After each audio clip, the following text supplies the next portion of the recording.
বাংলাদেশ চলচ্চিত্র উন্নয়ন কর্পোরেশন বিএফডিসিতে চলছে চলচ্চিত্র শিল্পী সমিতির দ্বিবার্ষিক নির্বাচন। সেখানে আছেন সহকর্মী মামুনুর রশিদ পনেল। সরাসরি যুক্ত হচ্ছে তার সঙ্গে। পনেল, এফডিসিতে নির্বাচন চলছে, কেমন আমেজ? মানে এই নির্বাচনকে কেন্দ্র করে শিল্পীরা কেমন এসেছে, যারা দুই পক্ষের প্যানেল দিয়েছে, ভোটের পরিস্থিতি কি, কোনো অভিযোগ রয়েছে কিনা, সব মিলে বিস্তারিত জানাবেন। ভোটের আমেজ আমরা প্রতিবার নির্বাচনে যেমনটা দেখি, এবার নির্বাচনের আমেজ তুলনা করলে কিছুটা কম, কারণ এবার প্রার্থী তালিকায় সেই অর্থে আসলে বড় কোনো তারকা নেই কিংবা কিংবদন্তি যাদেরকে আমরা দেখে অভ্যস্ত এফডিসি নির্বাচনে, সেটি নেই। আবার অন্য একটি বিষয় হচ্ছে ভোটার তালিকায় আপনি জানেন যে 573 জন এবার ভোটার রয়েছেন, তাদেরও অনেকেই দেশের বাইরে অবস্থান করছেন, বিশেষ করে গণ অভ্যুত্থানের পর। সেই জন্য বড় বড় যে নামগুলো, যেগুলোকে আমরা এফডিসি নির্বাচন মানে যাদেরকে আমরা দেখতে পাই সচরাচর, তাদের অনুপস্থিতি আসলে এই চিত্রটা সকাল থেকে দেখা যাচ্ছে। তবে একেবারে সকাল 9:30টার সময় ভোট গ্রহণ শুরু হয়, তখন যে চিত্রটা ছিল সেটি আস্তে আস্তে কিছুটা বদলাতে শুরু করেছে। যেমন আপনি এই মুহূর্তে দেখতে পাচ্ছেন যে কিংবদন্তি অভিনেতা আবুল হায়াত তিনি মাত্র এসেছেন ভোট দিতে। এর আগে আমরা দেখেছি আজিজুল হাকিম তিনি এসেছেন ভোট দিতে। অর্থাৎ 11টার পর থেকে বেলা কিছুটা আস্তে আস্তে পরিবর্তন হতে শুরু করেছে, কিন্তু যখন 9:30টায় ভোট গ্রহণ শুরু, তখন একেবারেই ফাঁকা ছিল বলা যায় ভোট কেন্দ্রটি। যেমন আমরা দেখেছিলাম যে ভেতর থেকে নির্বাচন কমিশনার ডেকে ডেকেও আসলে ভোটার পাচ্ছিলেন না। তিনি বারবার করে ডাকছিলেন যে যারা ভোটার দিতে এসেছেন তারা ভেতরে প্রবেশ করুন, আমরা প্রস্তুত রয়েছি, আমরা অলস সময় পার করছি, আপনারা ভেতরে আসুন, আমরা ভোট গ্রহণের জন্য প্রস্তুত রয়েছি। কিন্তু তার ডাকে সাড়া দেওয়ার মতো আসলে সেই সংখ্যক ভোটার ছিল না। কিন্তু ভোটার উপস্থিতি কম হলেও যারা প্রার্থী তাদের কিন্তু আয়োজনের কমতি নেই। আমরা যদি বলি এই তীব্র গরম পড়ছে এখন, সেই জন্য ভোটারদেরকে কিছুটা স্বস্তি দিতে তারা শরবত নিয়ে হাজির হয়েছেন, তারা চকলেট নিয়ে, ফুল নিয়ে হাজির হয়েছেন। যারা ভোটাররা আসছেন 1-2 জন পর, হয়তো বা 5-10 মিনিট পর, কিছুক্ষণ পর পর হয়তো বা একজন ভোটার আসছেন। তো সেই ভোটারকে গ্রহণ করার জন্য তাকে তার কার্ড নাম্বার কিংবা ব্যালট নাম্বার বুঝিয়ে দেওয়ার জন্য হাতে ফুল দিয়ে, চকলেট দিয়ে কিংবা শরবত দিয়ে অনুরোধ করছেন যিনি তাকে যাতে ভোটটা দেয়।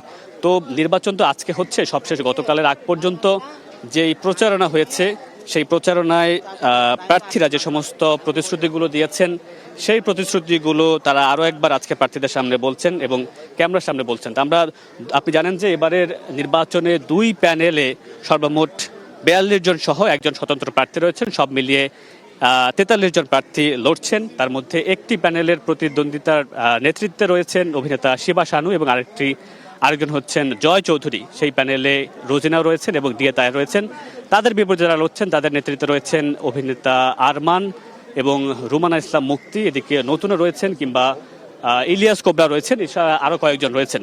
তো তাদের সঙ্গে আমরা কথা বলেছি। আসলে সচরাচর আমরা যেটা আসলে দেখি যে এফডিসি নির্বাচন যেমন হয়, গত 2 নির্বাচনের অভিজ্ঞতা বলে যে এফডিসি নির্বাচন মানে এক ধরনের সংঘর্ষ কিংবা ভোট কারচুপির অভিযোগ কিংবা টাকা দিয়ে ভোট কেনার অভিযোগ আমরা কয়েকবার দেখেছি। তবে এবার আসলে সে ধরনের কোনো অভিযোগ আমরা দেখিনি। বরং যারা প্রার্থী রয়েছেন তাদের সঙ্গে কথা বলে আমরা বুঝতে পেরেছি, তারা বলছিলেন যে জয় কিংবা পরাজয় নয়, যেই দলই পরাজিত হোক, যেই প্যানেলই পরাজিত হোক, তারা আসলে শিল্পীদের স্বার্থে কাজ করতে চান, তারা আসলে শিল্পীদের সঙ্গে কাজ করতে চান, স্বার্থে কাজ করতে চান, সেটি আসলে তারা আমাদেরকে জানিয়েছেন। তো আসলে যতটা আসলে নির্বাচনী আমেজ, তার চেয়ে আসলে শিল্পীরা এক ছাদের নিচে বহুদিন পর এখানে এসেছেন, সেইটি আসলে আমরা তাদের মধ্যে দেখতে পেয়েছি যে অনেকদিন পর আবার সেই পরিচিত মুখগুলোকে দেখতে পেয়ে, যাদের সঙ্গে তারা একসময় কাজ করেছেন, এখন হয়তো তারা অভিনয় নেই, কিন্তু ভোট প্রদানের জন্য এফডিসিতে এসে তাদের সঙ্গে দেখা হচ্ছেন, এটি এক ধরনের পুনর্মিলন হিসেবে তারা দেখছেন। তো ভোট গণনা তো শুরু হয়েছে। আজকে তো শুক্রবার, সাপ্তাহিক ছুটির দিন, কিছুটা জুম্মার নামাজের কারণেও হয়তোবা ভোটার উপস্থিতি এখন পর্যন্ত কম। হয়তোবা তারা যারা প্রার্থী রয়েছেন তারা আশা করছেন জুম্মার নামাজের পর হয়তোবা সেই ভোটাররা আসবে এবং সেটা হয়তোবা বাড়বে। এই মুহূর্তে আপনি দেখতে পাচ্ছেন যে চিত্রনায়িকা দিঘি তিনি আসছেন ভোট দিতে। আমরা একটু আপনার সঙ্গে একটু কথা বলতে চাই, আমরা একটু লাইভে আছি।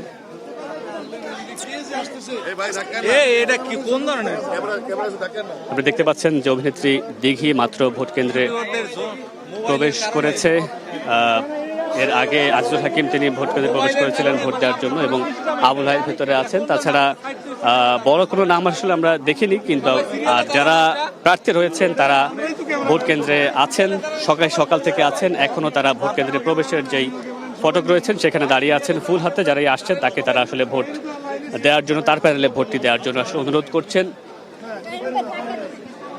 যদি নিরাপত্তার কথা বলি, আসলে আজকে এই এপিসি নিরাপত্তাকে কেন্দ্র করে এখানে বিপুল সংখ্যক পুলিশ হয়েছে, সেই সংখ্যা ৮০-এর অধিক। পুলিশের পাশাপাশি র্যাবও মোতায়েন করা হয়েছে যাতে কোনো ধরনের বিশৃঙ্খলা না হয়। এছাড়া স্বেচ্ছাসেবক রয়েছে যাতে কোনো ধরনের অপ্রীতিকর ঘটনা আসলে না ঘটে। তো আমরা কয়েকজন প্রার্থীর সঙ্গে কথা বলার চেষ্টা করব, আসলে তাদের যে প্রতিশ্রুতিগুলো তারা দিয়েছেন, তারা আসলে জয়ী হলে তারা আসলে সেটি কতটুকু বাস্তবায়ন করবেন সেটি আসলে তাদের মুখ থেকে আমরা শোনার চেষ্টা করব। এই মুহূর্তে আসলে সেরকম যারা ভোট দিতে এসেছেন তাদের উপস্থিতি বাইরে একেবারে নেই বললেই চলে। বাইরে যাদের উপস্থিতি রয়েছে তাদের বেশিরভাগই আসলে গণমাধ্যম কর্মী, কিংবা তারাও কোনো একটি প্যানেলে হয়তোবা থেকে নির্বাচন করছেন এবং সেটি আসলে আমরা দেখতে পাচ্ছি। তো যেটি বলছিলাম যে এবারের নির্বাচনে বড় কোনো তারকা নাম নেই, বড় কোনো প্রার্থী নেই, বা সেই অর্থে বড় কোনো প্রার্থী নেই, কিন্তু যারা আসছেন তারাও আসলে তাদের কাজ অনুযায়ী কথা বলার চেষ্টা করছেন। আমরা আসলে কথা বলার চেষ্টা করবো একজনের সঙ্গে। আমরা একটু লাইভে আছি, আপনার সঙ্গে একটু একটা মিনিট কথা বলতে চাই। আমরা এপিসি নির্বাচন মানে আমরা যেমনটা দেখি যে বিভিন্ন সময় অভিযোগ উঠেছে, ভোট কারচুপি অভিযোগ উঠেছে, এরপরে পরিস্থিতি আপনি কেমন দেখছেন? এখন পর্যন্ত ভালো। আর কারচুপির কোনো প্রশ্নই আসে না। এখানে শিল্পী মানেই হলো সচেতন, শিল্পীরা ফুলের মতো। এখানে শিল্পীরা কোনো ঠকাঠকিতে যাবে না আশা করি। আর কারচুপির কোনো প্রশ্নই আসে না। এখন পর্যন্ত আমরা ইলেকশন যা দেখছি খুব সুষ্ঠু, সুন্দর এবং খুবই হৃদ্রতাপূর্ণ ইলেকশন হচ্ছে আর কি। ভোটার উপস্থিতি কিছুটা কম এবার মনে হচ্ছে। এখনো তো ভোটার আসা শুরু হয়নি, ভোটার আসবে, ভোটার আসা শুরু হবে, এখনো আসা শুরু হয়নি। তবে ভোটার যখন আসবে তখন আপনারা ইন্টারভিউ নিতে নিতে আপনারা নিজেরা ক্লান্ত হয়ে যাবেন। যেই প্যানেলে বিজয়ী হোক সেটা আসলে শিল্পীদের বিজয় হিসেবে দেখছেন কিনা? অবশ্যই যে প্যানেলই বিজয় হবে, এটা হলো ইলেকশন, জাস্ট একটা মানে মিউচুয়াল একটা শিল্পী সমিতির ইলেকশন, মানে মিউচুয়াল একটা ইলেকশন। এখানে আমি তাই বলে আমি তো আপনার গীবত গাবো না, এটা উচিত না কারো গাওয়া। তবে ইনশাল্লাহ আপনার শেষ হলে কেডা তো ঠিক আছে, হ্যাঁ ঠিক আছে। তো হ্যাঁ, তবে এখনো সুষ্ঠু সুন্দরভাবে ইলেকশন হচ্ছে এবং আমি চাই যে শেষ পর্যন্ত ভালো হোক। শেষ ভালো যার, সব ভালো তার। একটা প্রশ্ন করি, অনেকে বলছিল যে এবারে নির্বাচনে তারকা কম, আপনি কি এই অভিযোগটা করেন? আপনি না, তারকা কম কোথায়? তারকা তো সবাই তারকা। এখন তারকা তো দুই একজনকে দিয়ে তো আর তারকা ধরা যাবে না।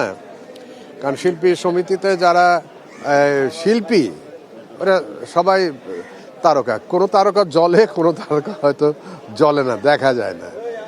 হ্যাঁ, কারণ তারকার উপস্থিতি আমি ঠিক বুঝতে পারলাম না। হ্যাঁ, ওই তারকা আছে, তারকা শিল্পী আছে না, মানে কি আছে।